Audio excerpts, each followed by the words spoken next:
ये चेतावनी देने के बाद एक्शन का दौर था और काफी देर तक आगे पीछे होने का खेल चलता रहा लड़ाकू विमानों के बीच, जिसके बाद अभिनंदन ने एक F-16 विमान को मार गिराया। इसके बाद अभिनंदन ने हवा में तबाही मचाने वाला R-73 एक मिसाइल दागा और हालांकि पाकिस्तानी लड़ाकू विमान ने 60 डिग्री का एंगल लेकर अपना बचाव कर लिया और भिड़ंत का फायदा उठाते हुए अभिनंदन के विमान पर हमला कर दिया। और उधर दूसरी तरफ क्या हुआ, अभिनंदन के दूसरे साथियों ने सुखोई 30 MKI और मिराज 2000 के जरिए पाकिस्तान के F-16 को खदेड़ दिया। पाकिस्तानी विमान भारतीय सेना से डर कर भाग चुके थे। हालांकि अभिनंदन का MiG-21 फाइटर जेट क्रैश होकर पाकिस्तान में जा गिरा और इसके बाद उन्हें पाकिस्तानी सेना ने हिरासत में ले लिया था। पाकिस्तान की गिरफ्त में करीब 60 घंटे रहने के बाद 1 मार्च 2019 को अभिनंदन भारत लौटे थे। ये भारतीय वायुसेना की, भारतीय पायलट की, भारतीय फाइटर्स की एक बहुत बड़ी जीत थी। उसी को आज देखने को मिला सुखोई के जरिए भी। बहरहाल एक और भारत के लिए बड़ी जीत का दिन है, बहुत फक्र और गर्व का दिन है। सभी को फक्र की अनुभूति होगी कि प्रचंड आ गया है बाहुबली और चीन और पाकिस्तान में खलबली मच गई है। जी हां, ये LCH जो आप देख रहे हैं, शानदार LCH लाइट कॉम्बैट हेलीकॉप्टर, इसे आप देख रहे हैं। ये इसकी खूबसूरती आप देखिए, अभी इसकी तीव्रता और ताकत मैं बताऊंगा। ये आप देख रहे हैं, ये भारतीय वायुसेना में आज शामिल हो गया है, भारत में बना है। सबसे बड़ी चीज, हिंदुस्तान में निर्मित। अगली तस्वीर दिखाइए जरा। आज खुद रक्षा मंत्री राजनाथ सिंह इस हेलीकॉप्टर जो देश में बना है उस पर बैठे, पूरी तरह से देख रहे हैं जी सूट में रक्षा मंत्री, और इस हेलीकॉप्टर में सवारी की है और इसे वायुसेना को सुपुर्द कर दिया है रक्षा मंत्री ने। लेकिन अगली तस्वीर दिखाइए, पाकिस्तान और चीन में एम्बियंस दीजिए। ये जो आप देख रहे हैं, ये इसी हेलीकॉप्टर से गोलियां दग रही हैं। ये है LCH प्रचंड। जब ये मारता है तो फिर दुश्मन पूरी तरह से नेस्तनाबूद हो जाता है। यही वजह है कि पाकिस्तान और चीन की आज नींद उड़ गई है। ये रिपोर्ट देखिए जरा।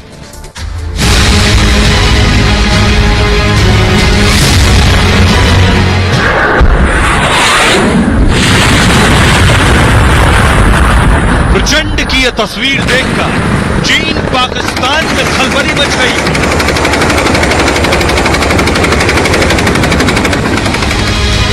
भारत की ताकत देखकर न जिनपिंग को चैन है, न शाहबाज को आराम।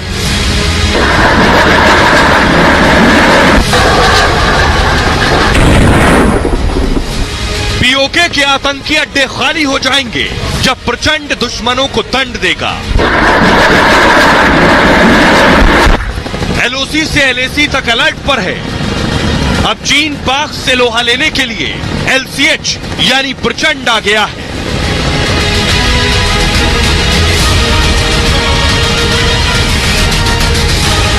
ये हर मौसम में, हर जगह, कभी भी, कहीं भी, किसी भी वक्त हमला करने की ताकत रखता है।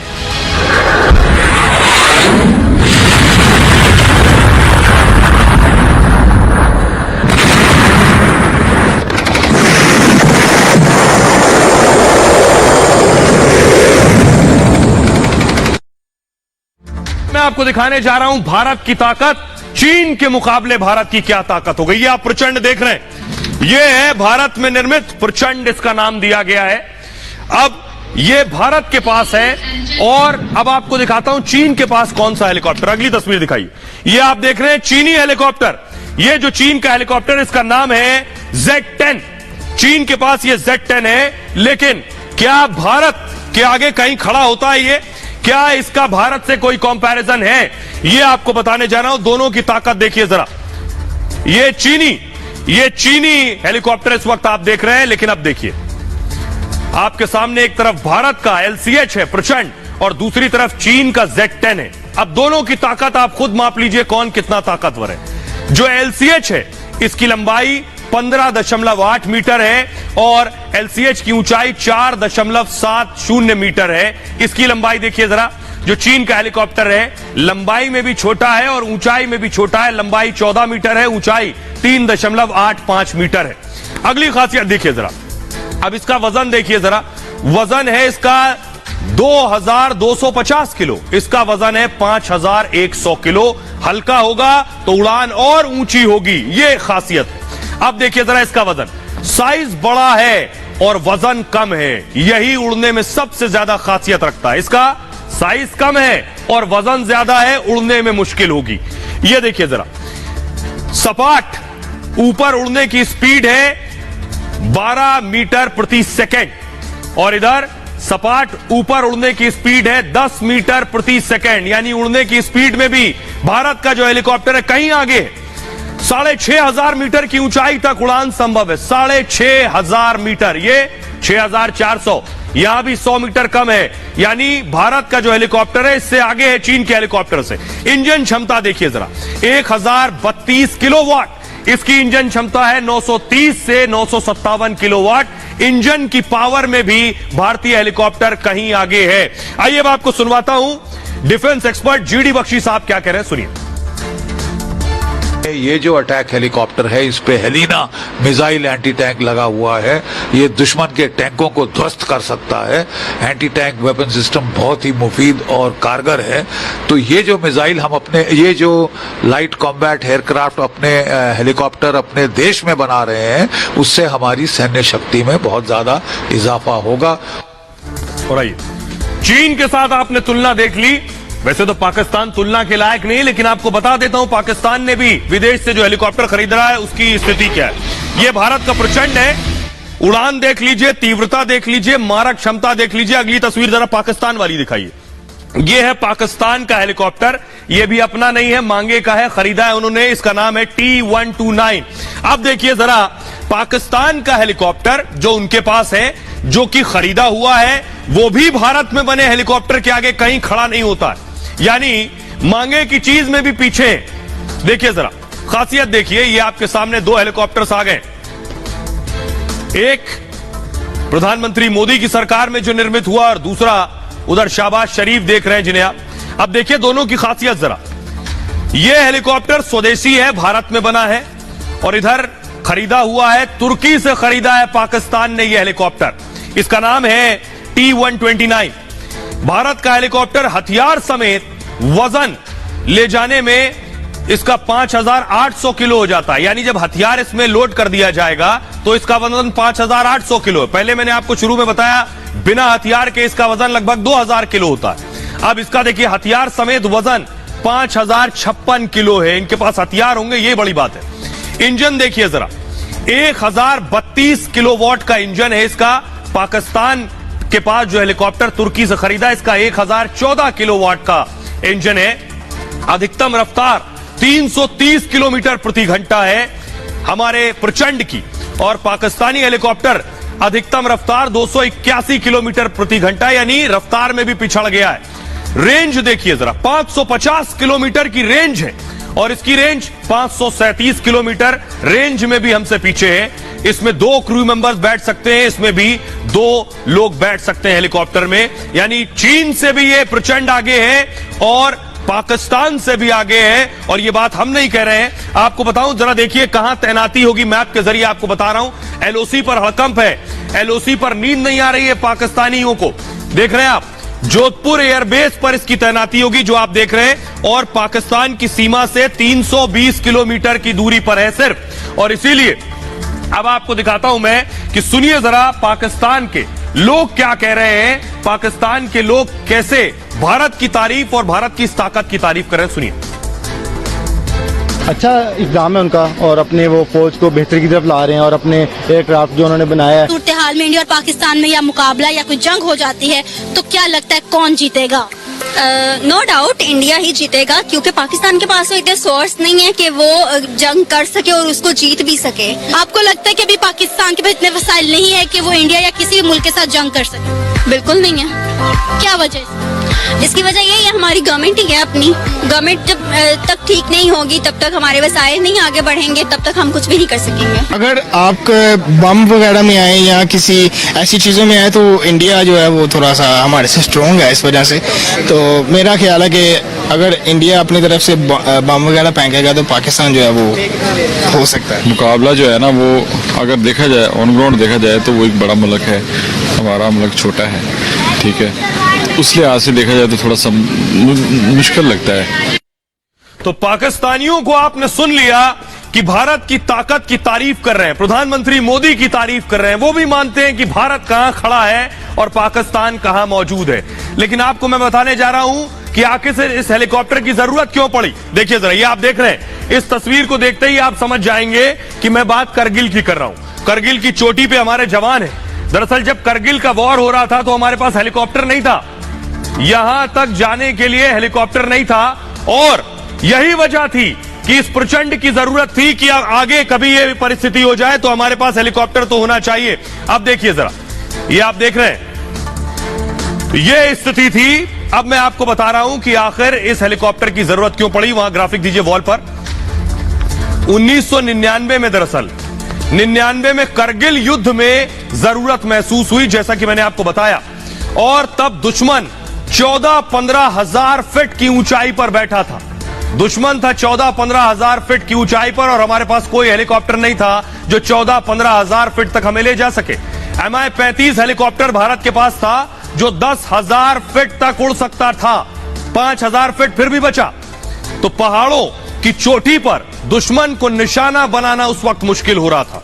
HAL ने लाइट कॉम्बैट हेलीकॉप्टर बनाने की चुनौती ली कि हम बनाएंगे अपने सैनिकों के लिए, अपने जवानों के लिए हेलीकॉप्टर। हिंदुस्तान एरोनॉटिक्स लिमिटेड में विमान का निर्माण हुआ और 2015 में लेह में -18 डिग्री में इस हेलीकॉप्टर का ट्रायल हुआ। सियाचिन में 15,800 फीट की ऊंचाई पर पहली बार इसे उतारा गया। अब इसकी पहली स्क्वाड्रन मिल गई है, यानी स्क्वाड्रन का मतलब होता है लड़ाकू जहाजों के बेड़े का एक भाग। और आज 10 LCH यानी 10 LCH प्रचंड वायुसेना में शामिल कर लिए गए हैं। वायुसेना को 15 LCH प्रचंड मिलने हैं। दरअसल करीब 3,885 करोड़ रुपए की लागत से ये तैयार किए गए हैं। एयरफोर्स के 15 पायलट्स को ट्रेनिंग बाकायदा दी गई है इसके लिए। आइए अब मैं आपको सुनवाता हूं, सुनिए देश के रक्षा मंत्री जो खुद आज मौजूद थे इस हेलीकॉप्टर की लॉन्चिंग में, जिन्होंने वायुसेना में शामिल किया। रक्षा मंत्री क्या कुछ कहना, सुनिए। लाइट कॉम्बैट हेलीकॉप्टर ये इंडिजिनस हेलीकॉप्टर है और यह कारगिल से लेकर कन्याकुमारी तक किसी भी टेरेन में फ्लाई कर सकता है, कहीं भी फ्लाई कर सकता है, रात को भी फ्लाई कर सकता है, दिन में भी फ्लाई कर सकता है, वर्षा हो रही हो तब भी यह फ्लाई कर सकता है, और साथ ही साथ अपने टारगेट को अटैक करने की भी क्षमता इस लाइट कॉम्बैट हेलीकॉप्टर में है। यह दुनिया के जितने भी इस प्रकार के हेलीकॉप्टर्स हैं उनमें एक बेहतरीन यह लाइट कॉम्बैट हेलीकॉप्टर है। इसमें मिसाइल के द्वारा भी मार सकता है, अन्य भी बहुत सारे दूसरे इक्विपमेंट्स हैं जिनके द्वारा भी यह अटैक कर सकता है। अटैक उसी पर करेगा जो कि भारत का दुश्मन हो। और आइए अब आपको बताता हूं मैं कि आखिर इसमें कौन सी वो खासियत है जो दूसरे लड़ाकू हेलीकॉप्टर्स में नहीं है, जो इसको दूसरों से अलग और जुदा बनाते हैं। ये खासियत इसके अंदर है और ये बाकायदा तैयारी के वक्त इन बातों का ध्यान दिया गया है। ये देखिए जरा, ये आपके सामने हेलीकॉप्टर आ गया। ये है LCH लाइट कॉम्बैट हेलीकॉप्टर, इसी को कह रहे हैं प्रचंड। अब जरा देखिए इसकी खासियत। सबसे पहले देखिए 16,000 फीट की ऊंचाई तक हमला कर सकता है। करगिल की चोटी 15,000 थी, ये 16,000 तक, उसके भी 1,000 ऊपर चला जाएगा। हथियारों के साथ लैंड और टेक ऑफ भी कर सकता है ये LCH। LCH में पायलट और एक गनर भी साथ में बिठाया जा सकता है।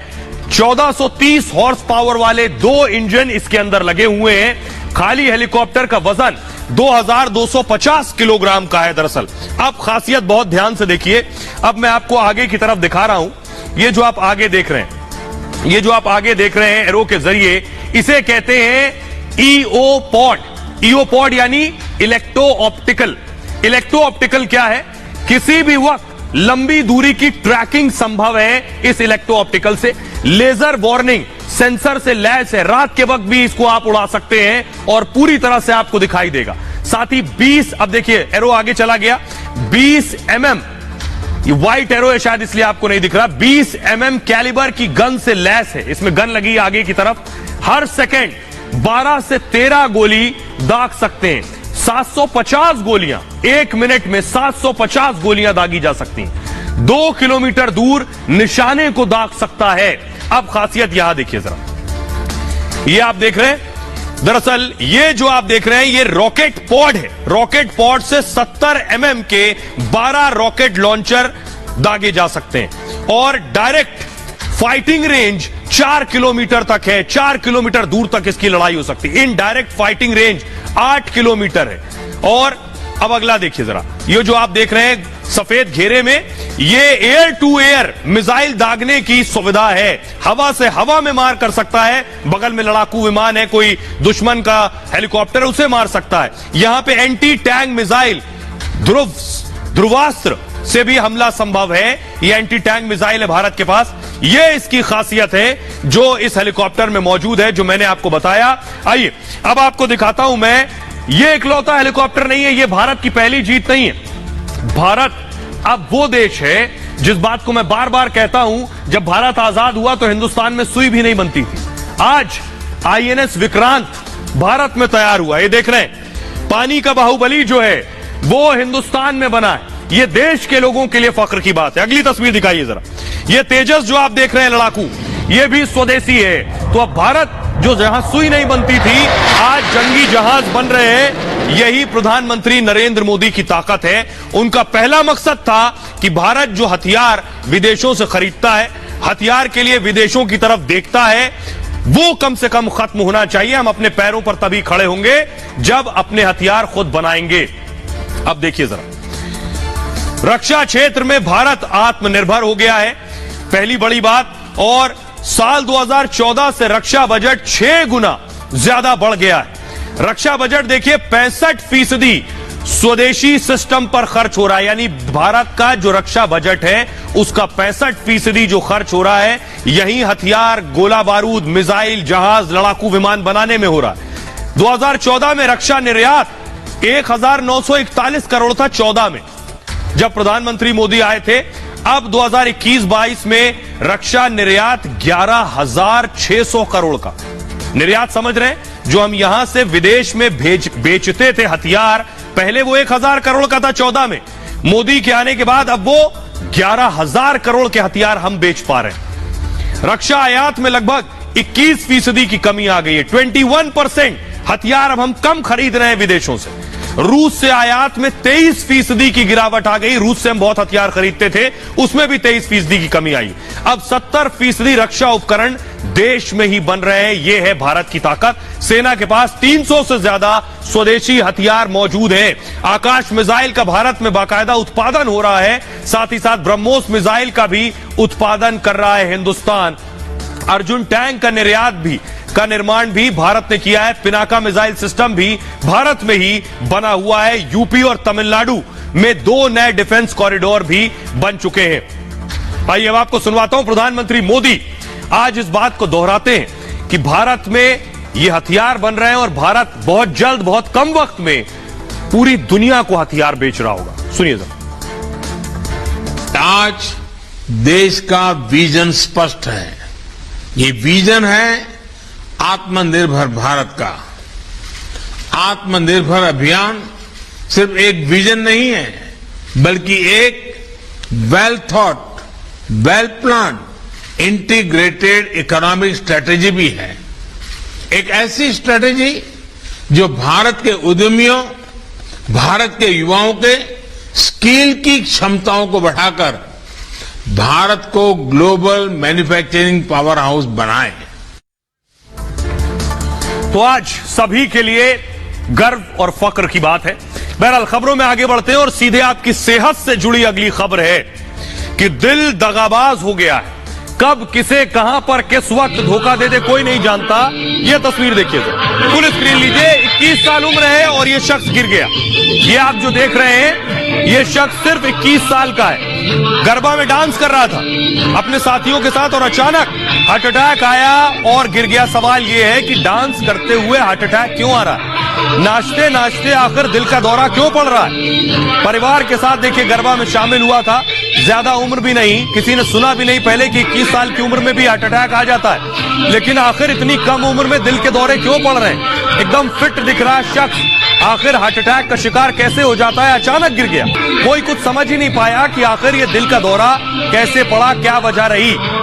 ये एक तस्वीर आप देख रहे हैं दिल के दौरे की कि आखिर ये शख्स कैसे गिर गया। ये इकलौता नहीं है, आइए मैं आपको दिखाता हूं। कल ही ये खबर आई थी, ये आप देख रहे हैं हनुमान जी को, लंका दहन का मंचन चल रहा था और हनुमान जी मंच पर थे, हार्ट अटैक आया और पीछे पलट गए। फुल स्क्रीन लीजिए जरा, फतेहपुर की तस्वीर है उत्तर प्रदेश के। ये रामलीला चल रही थी और रामलीला में सुनिए, देखिए जरा,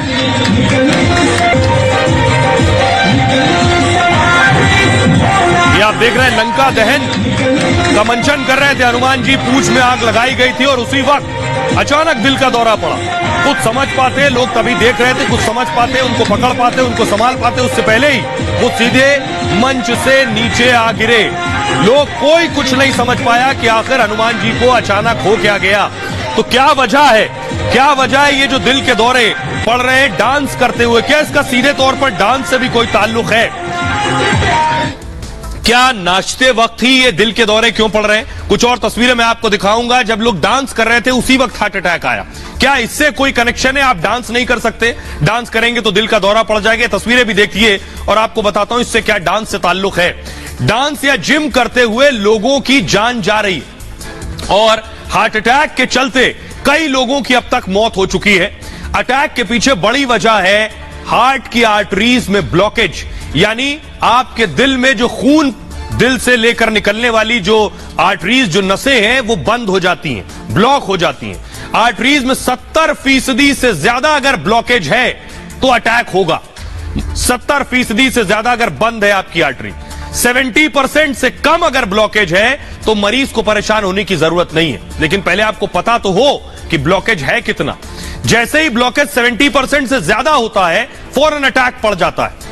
और अटैक जो है वो डांस, जिम या सोते वक्त भी आ सकता है। ऐसा नहीं है कि जो लोग डांस कर रहे हैं उन्हीं को हार्ट अटैक आ रहा है।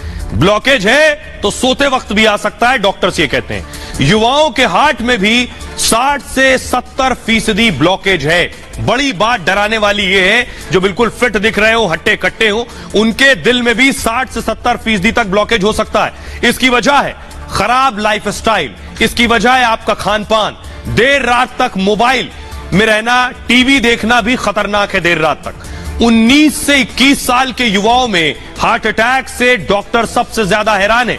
ये जो लड़का मैंने आपको दिखाया, इसकी उम्र सिर्फ 21 साल थी। पर्याप्त नींद नहीं लेना भी अटैक की एक बड़ी वजह है। लोग आजकल सो नहीं पाते अपनी लाइफस्टाइल की वजह से। यंग लोगों में अटैक के पीछे एक वजह है स्टेरॉइड। लोग जब जिम जाते हैं, बॉडी बनाने वाले जो युवा हैं वो एस्टेरॉइड का सेवन करते हैं, उन्हें भी हार्ट अटैक आ रहा है। बॉडी बनाने के चलते युवा एस्टेरॉइड का सेवन कर रहे हैं। एस्टेरॉइड हार्ट को और ज्यादा कमजोर बना रहा है और 40 से 50% जो ब्लॉकेज के बाद अलर्ट हो जाए। अगर 40 से 50% ब्लॉकेज है भारत में, 50% लोगों में हार्ट अटैक 50 की उम्र से पहले आ रहे हैं। 50% से ज्यादा लोगों में हार्ट अटैक आ रहे हैं और 25 से 40 साल की उम्र में हार्ट अटैक का खतरा और ज्यादा हो रहा है। 25% लोगों में हार्ट अटैक 40 साल से भी पहले आ रहा है। ये एक डराने वाली जानकारी है। आइए अब आपको दिखाता हूं मैं, ये पहली बार नहीं हुआ, कुछ और तस्वीरें मैं आपको दिखाने जा रहा हूं। इस तरह से जो हार्ट अटैक आ रहे हैं डांस करते हुए, ये अचानक क्यों आ रहे हैं, कैसे आ रहे हैं, क्या कोरोना से भी इसका कोई ताल्लुक है? ये देख रहे हैं एक और हनुमान जी को मैं आपको दिखा रहा हूं। पिछले दिनों मैंने आपको दिखाया, ये मंचन कर रहे थे, इन्होंने मुंह पर हाथ रखा, भीड़ से निकल कर आए और उसके बाद गिर गए, बच्चों के पास गिर गए, इन्हें भी हार्ट अटैक आया। अगर आप पिछले 1 महीने में देखिए तो चाहे रामलीला का मंचन हो, ये हनुमान जी, इससे पहले भी मैंने आपको दिखाए, गरबा में डांस कर रहा हो, उसको हार्ट अटैक आ गया हो। ये तस्वीरें जो आप देख रहे हैं, ये एकदम फिट खड़े थे। और हनुमान का किरदार जो शख्स निभाता है वो भी हट्टा कट्टा मजबूत होता है। उसके बाद हार्ट अटैक आ रहा है, ये देखिए जरा, ये गिर गए और उसके बाद इनकी मौत हो गई, हार्ट अटैक का। अगली तस्वीर दिखाइए जरा, इनको आप देख रहे थे, ये भी इसी तरह के कार्यक्रम में मौजूद थी, डांस कर रही थी, डांस करते करते फिर गिर गई। लोगों को लगा ये डांस का कोई स्टेप कर रही है, लेकिन दोबारा उठ नहीं पाई और हार्ट अटैक से इनकी मौत हो गई। ये तस्वीर जो आप देख रहे हैं, आइए मैं आपको दिखाऊं कि आखिर हार्ट अटैक का जो कनेक्शन है, क्या ये कोरोना से भी कनेक्शन है हार्ट अटैक का? कोरोना यानी पोस्ट कोविड आपको कोरोना हो गया है, आप ठीक हो गए, इसके बाद भी हार्ट अटैक की संभावनाएं बढ़ गई है क्या? कोरोना महामारी के बाद आपको बताऊं, हार्ट अटैक के केस और ज्यादा बढ़ गए।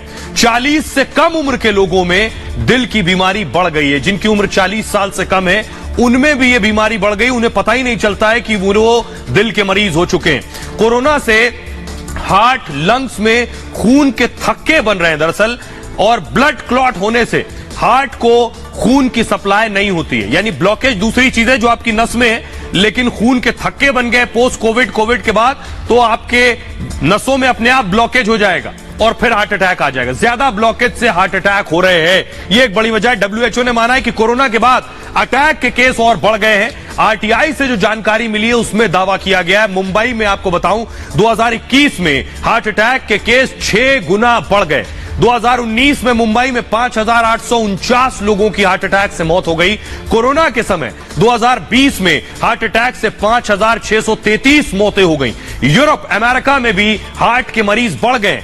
अमेरिकन हार्ट एसोसिएशन में रिसर्च में दावा किया गया है कि कोरोना से संक्रमित जिन लोगों ने वैक्सीन ली है उनको हार्ट की बीमारियों का खतरा काफी कम है। जी हां, दोहरा दूं, एक मिथ चल रही है, लोगों को डराया जा रहा है, गुमराह किया जा रहा है कि आपने वैक्सीन लगवा ली अगर कोरोना की तो आपको हार्ट की बीमारी होगी, हार्ट अटैक आएगा, लेकिन नहीं, इसका उल्टा है। जिसने वैक्सीन ले ली है उसे हार्ट अटैक आने का खतरा और कम हो गया है। टीका ना लेने वालों में हार्ट अटैक का रिस्क ज्यादा है। दरअसल ये है असली जानकारी। आइए अब आपको सुनवाता हूं, सुनिए जरा डॉक्टर क्या कह रहे हैं, क्या कोरोना से हार्ट अटैक का ताल्लुक है, सुनिए। फिजिकल फिटनेस के साथ साथ हार्ट का हेल्दी होना भी आवश्यक है। उसको देखने के लिए वे सभी नौजवान जो कि उम्र में 40 साल से बड़े हैं समय समय पर अपने शारीरिक या दिल की जांच अपने फिजिशियन से साल में एक बार जरूर कराएं, ताकि उन्हें अपना रिस्क फैक्टर व दिल की स्थिति का पता चल सके और उनके अनुसार अपनी लाइफस्टाइल को बदलाव कर सके, जिसके कारण हार्ट अटैक होने की संभावना कम से कम की जा सके। अगर किसी व्यक्ति को सीने में जलन, दर्द होती है, सांस फूलता है, पांव में सूजन आदि आती है, तो उन्हें जल्दी अपने कार्डियोलॉजिस्ट से मिलकर अपनी जांच करानी चाहिए, ताकि आने वाले तकलीफ को दूर किया जा सके और हम एक स्वस्थ जीवन का यापन कर सके। अब आपको बताता हूं, डॉक्टर को आपने सुना कैसे बचे, क्या लक्षण है, लेकिन देखिए जरा ये तस्वीर जो आप देख रहे हैं, ये अंकल को भी इसी तरह से हार्ट अटैक आया जो आप तस्वीरों में देख रहे हैं। डांस कर रहे थे और अचानक गिर गए। ये बताया जाता है कि दिल में एक शॉर्ट सर्किट भी हो रहा है, ये शॉर्ट सर्किट भी हार्ट अटैक की वजह है। किसी को नहीं पता था, एकदम फिट और अटैक आ गया। ये शॉर्ट सर्किट क्या है, दिल में आखिर कैसा शॉर्ट सर्किट हो रहा है जिसकी वजह से ये दिल के दौरे पड़ रहे हैं। देखिए जरा, हो ये रहा है कि ज्यादा एक्साइटमेंट में भी हार्ट अटैक हो सकता है। डॉक्टर्स ये बताते हैं जैसे डांस कर रहे हैं आप, बहुत एक्साइटेड हैं और उस दौरान लोगों की मौत हो गई। दौड़ने या ट्रेडमिल पर रनिंग से भी दिल का दौरा पड़ रहा है। मौत के पीछे की वजह है हार्ट में शॉर्ट सर्किट। देखिए इसमें जिस तरह से शॉर्ट सर्किट हो रहा है इसी तरह से कुछ शॉर्ट सर्किट होता है। दिल की नसों में कवरिंग नहीं होती है। दरअसल कई बार नसें आपस में जुड़ जाती हैं। जैसे आप इलेक्ट्रिसिटी, आपके घर के बाहर तार देखते हैं, उसमें कवर होता है बाकायदा, और उसी कवर की वजह से तार के ऊपर तार होते हैं तो शॉर्ट सर्किट नहीं होता। लेकिन दिल की जो नसें, इसमें कवरिंग नहीं होती, इसलिए शॉर्ट सर्किट होते हैं। कई बार ये नसें आपस में जुड़ जाती हैं और जैसे दो तारों के जुड़ने से शॉर्ट सर्किट होता है उसी तरह यहां होता है। वैसे ही दिल की नसों के जुड़ने से भी शॉर्ट सर्किट हो जाता है और दिल की नसों में भी इंटरनल करंट दौड़ता है। इसी करंट की वजह से दिल धड़कता है और शॉर्ट सर्किट होने से दिल की धड़कन और ज्यादा बढ़ जाती है। सामान्य अवस्था में हार्ट 1 मिनट में 72 बार बीट करता है। शॉर्ट सर्किट के दौरान क्या होता है, हार्ट बीट बढ़ जाती है और 200 से 250 बार धड़कने लगता है आपका दिल।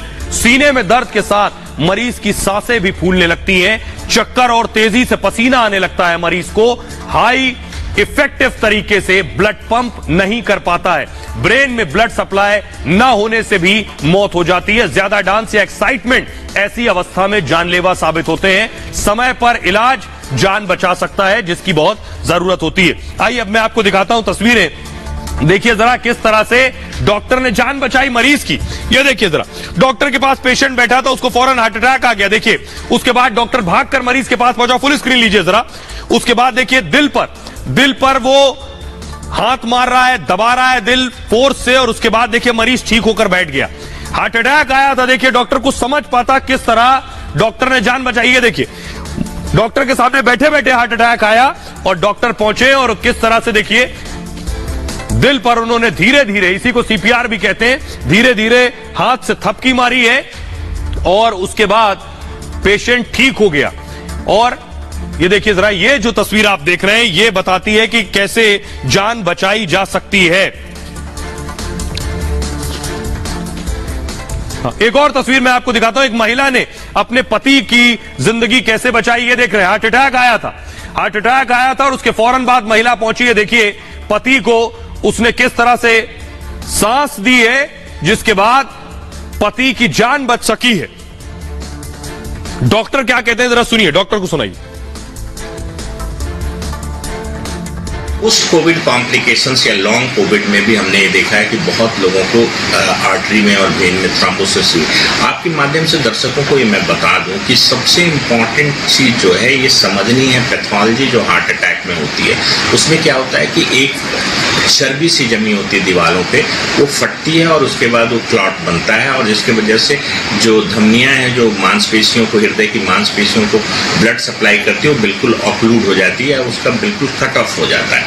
तो कोविड में ये देखा गया है कि कोविड जो है एक लंग्स की बीमारी के साथ साथ इसमें कोविड में सबसे बड़ी जो चीजें होती हैं कि उसमें जितनी ब्लड वेसल्स हैं या जो हमारी धमनी और सिराएं उनकी लाइनिंग जिसको हम लोग एंडोथेलियम कहते हैं उसको ये नष्ट कर देती है। तो आप देख रहे थे, सुन रहे थे डॉक्टर्स को। आइए अब मैं कुछ तस्वीरें दिखाने जा रहा हूं जो ईरान से आई हैं। ईरान की तस्वीरें दिखाइए। ये आप देख रहे हैं, एम्बियंस दीजिए। ये आप देख रहे हैं कैसे मुस्लिम देशों में ईरान से अफगानिस्तान तक महिलाएं सड़कों पर हैं। क्या वजह है ईरान से अफगानिस्तान तक महिलाएं अपने हक की आवाजें उठा रही हैं? देखिए पहली तस्वीर आप देख रहे हैं, प्रदर्शन हो रहा है। ईरान की तस्वीरें आपको मैं दिखा रहा हूं, महिलाएं अपना हिजाब जला रही हैं। अगली तस्वीर दिखाइए जरा। ये आप देख रहे हैं, भीड़ देखिए जरा, हजारों की भीड़, सड़क पूरी लोगों से भरी हुई है। ये ईरान की तस्वीरें आप देख रहे हैं, लोग सड़कों पर उतरे, महिलाएं भी हैं, पुरुष भी हैं। ये ईरान के, लेकिन सिर्फ अकेले ईरान में महिलाएं सड़कों पर नहीं है, अफगानिस्तान में भी महिलाएं सड़कों पर। अगली तस्वीर दिखाई जरा। अफगानिस्तान में देखिए, हिजाब में महिलाएं सड़कों पर प्रदर्शन कर रही हैं अपने हक के लिए। इस्लामिक देशों को सोचना होगा महिलाएं क्यों सड़कों पर हैं, अपने हक के लिए क्यों आवाज उठा रही हैं। अफगानिस्तान के काबुल की तस्वीरें मैं आपको दिखा रहा हूं। अगली तस्वीर दिखाइए जरा। अफगानिस्तान के ग्वादर में देख रहे हैं आप, ग्वादर में भी महिलाएं माइक लेकर सड़कों पर उतरी और प्रदर्शन कर रही। अगली तस्वीर दिखाइए जरा। हेरात में देखिए जरा, हिजाब में महिलाएं प्रदर्शन कर रही हैं, नारेबाजी कर रही हैं।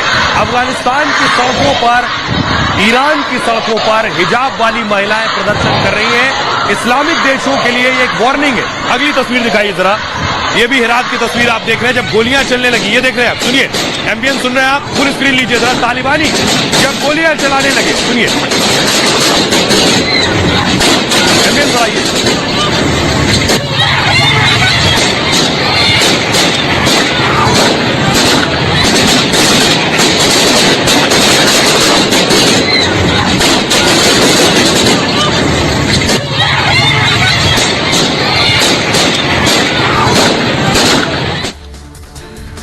अब जरा देखिए हो क्या रहा है। ऐसा क्यों है जो ईरान में हो रहा है वही स्थिति अफगानिस्तान में है। ईरान में भी महिलाएं, मुस्लिम महिलाएं सड़कों पर हैं अपने हक के लिए। अफगानिस्तान में भी महिलाएं सड़कों पर हैं अपने हक के लिए। ईरान में हिजाब विरोधी प्रदर्शन और ज्यादा तेज हो गया है। दरअसल निकाह की हत्या के बाद गुस्सा और ज्यादा भड़क गया। 17 साल की निकाह शकरामी की दरअसल लाश मिली है। कई मौतें हो चुकी हैं, कई हत्याएं हो चुकी हैं ईरान में। हिजाब प्रदर्शन का नेतृत्व कर रही थी ये निकाह, और इसकी बॉडी देखिए किस तरह से मिली। निकाह की नाक काट दी गई थी, सिर पर 29 जख्म थे। नाक काट दी थी, सिर पर 29 जख्म थे, सिर्फ हिजाब वजह थी। निकाह को तेहरान में पुलिस ने गिरफ्तार किया था। इसके बाद 31 राज्यों में प्रदर्शन और ज्यादा तेज और उग्र हो गया। प्रदर्शन की आग 164 शहरों तक फैल गई। साथ ही साथ हिंसा में 135 से ज्यादा लोगों की अब तक ईरान में जान जा चुकी है। महसा अमीनी की मौत के बाद से प्रदर्शन शुरू हुआ था जो अब आग में बदल गया। 13 सितंबर को महसा अमीनी की मौत हो गई थी। हिजाब, पुलिस हिरासत में महसा अमीनी की मौत हुई, कोमा में चली गई, उसने भी हिजाब नहीं पहना था। अफगानिस्तान में भी देखिए प्रदर्शन हो रहा है। अफगानिस्तान में भी बुरा हाल है। अफगानिस्तान की महिलाएं सड़कों पर है इस वक्त।